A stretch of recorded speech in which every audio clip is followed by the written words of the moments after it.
is an important part of heritage and identity. It's a cultural staple in many communities across the globe. But with a rising global middle class, societies are becoming meat obsessed. Nowhere else is this more prevalent than rich nations, whose appetite for beef, pork, and processed chicken have reached a tipping point. The research is clear. A diet heavy in meat increases the risk of obesity, cancer, and heart disease, but it also makes the planet sick. Hello everybody, we are Eco Warriors! Today, we are here to present an action plan to help reduce the carbon footprint of our neighborhood. For some people who don't know, a carbon footprint is the total amount of greenhouse gas emission that come from the production or service. It includes carbon dioxide and others, including methane, nitrous oxide, and fluorinated gases, which trap heat in the atmosphere and cause global warming. Therefore, our group has planned to organize a campaign called the Eco Lifestyle, which illustrates the reason why eating meat is one of the main causes of carbon footprint and encourage people to cut down on meat consumption. We are just kids. What can we do? We can't change the laws like Donald Trump, nor can we fly into space to discover new lands for human beings like Neil Armstrong. So, for these reasons, we, as a group of students learning at Lamson High School, have decided to create a campaign focusing on reducing the amount of meat that people eat.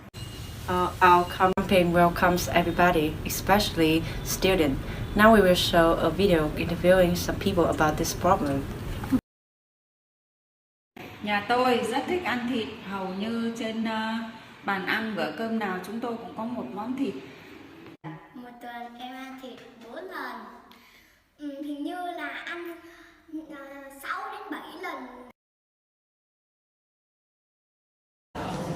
Về cái vấn đề này thì mình cũng không thực sự rõ lắm, bởi vì là do là mình cũng chưa bao giờ tìm hiểu. Well, according to my knowledge, the process of producing meat has some bad effects on our environment, such as it consumes a lot of energy and emits carbon dioxide. Moreover, the process of raising animals for producing meat can lead to some detrimental consequences, such as climate changes. That's all I know.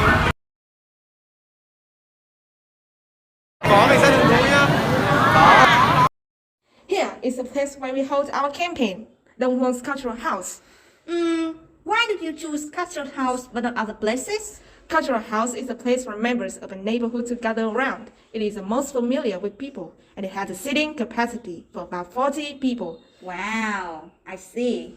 Therefore, the Cultural House could attract many attendants. But why is the campaign held in Donghuang Precinct? As Donghuang is one of the largest ones in Thanh City, with a huge number of inhabitants ranging from different age groups, including children and the elderly. These suit the goals of our project, which are: firstly, our campaign targets students, and secondly, we want to attract as many attendants as possible. Saturday or Sunday? Why must we limit our project to just one day only? We are gonna hold our campaign on both Saturday and Sunday, as there will be more people participating in our project. What if somebody misses our project? Surprise! Our campaign will also be online. We're gonna record it and post a video on social platforms like Facebook or Instagram. So our group intends to seek sponsorship from the local chain's business, especially organic store, as well as financial assistance from our neighbors, relatives, and friends. Sponsorship is a monetary or in-kind payment, such as water or coupons. All of their support is for the environment, and if they cannot contribute financially, they can encourage their friends to join. We appreciate all the donations, regardless of their quality. During the workshop, their logo will be added to our slide, which will promote their image to our audience. And furthermore, sponsors will be asked to our workshop to say their thought on this activity. There are some difficulties that we may have to face. The most noticeable one is the absence of attendance. Due to the global epidemic of disease, also known as the COVID-19, we can't ensure the number of people. So, as for the elderly, it is necessary to prepare something like the most formal invitations and add some special gifts to children, such as teddy bears, cars, superhero figures, and etc. And in this next step, we should find out someone as a skilled facilitator, and he or she will play an important role in creating inspiration for the audience to help the speech achieve effectively. So, to ameliorate the project, we can carry out a public opinion survey or interview to grasp their attitude towards this offline workshop more. Check-in will last about 15 minutes. On day 1, each person who comes will get a ticket, and if they join on the second day, we will check the ticket and they will be given a voucher from the local store. In our workshop, there will be a drama named The Battle Between Meat and Vegetable, lasting about 20 minutes. This can help the attendant have a clear definitions of our campaign, which is vegetables are better than meat. We will invite someone with in-depth and influential medical knowledge, and they will present the bad effects of meat on our health. Cutting down on meat can help our environment so much. First, it reduces deforestation. Animal agriculture is one of the most significant causes of deforestation. It happens most commonly through slash and burn. This method involves the cutting and burning of plants and trees. By not purchasing meat products and avoiding such companies, you have the power to reduce the demand for meat and thus deforestation. Furthermore, it will reduce meat waste. An astounding amount of meat, on average about 20%, is wasted at the retail, institutional, and consumer level. We slaughter innocent animals using brutal and painful methods so we can eat their flesh. As a result, an enormous amount goes to waste, which is horrible on many levels. Firstly, animals are killed for no reason. And secondly, once we waste the meat, a lot of it ends in landfills, where it additionally generates more harmful greenhouse gas emissions, including methane and a small amount of nitrous oxide.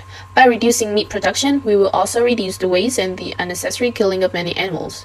Last but not least, it lowers greenhouse gas emissions. Meat production is responsible for generating about 14.5% of total greenhouse gas emissions, mainly from animals. For example, cows and sheep create large amounts of methane as they digest food. Secondly, the manure that animals produce.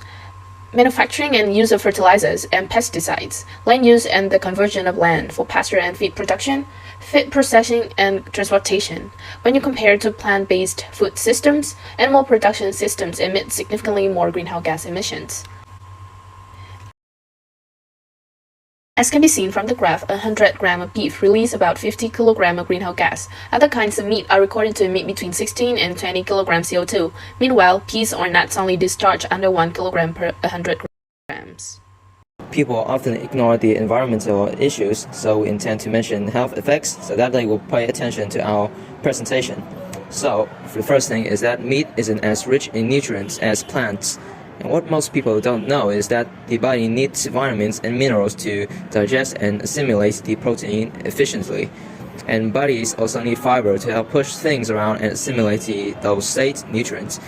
And secondly, meat is acidic, loaded with toxins and high in saturated fat, so eating meat can increase the risk of contracting cancer and osteoporosis.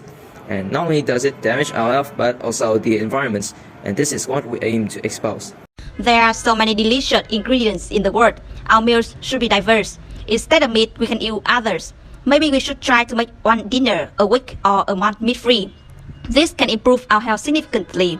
Do you know any top meat alternatives? Of course, firstly, beans and lentils are packed with proteins, vitamins, and other nutrients. They are also low in fat.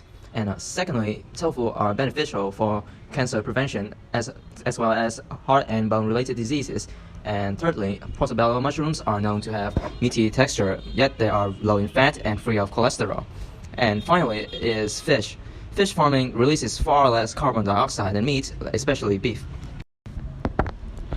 I have done some research about recipes made from those ingredients for vegans that still contain enough nutritional values, such as vegan pizza, vegan ramen recipe, and the most common one, salad. So yummy! What are you waiting for? Let's try and enjoy our meals with these healthy dishes. Our environment needs us, and all of us have to take the responsibility to help improve the earth. In a small way, we can make a difference. There's a long way to go, but the vision will only be realized if we all work together to create a better tomorrow. This is our action plan to help cut down on the total amount of greenhouse gases.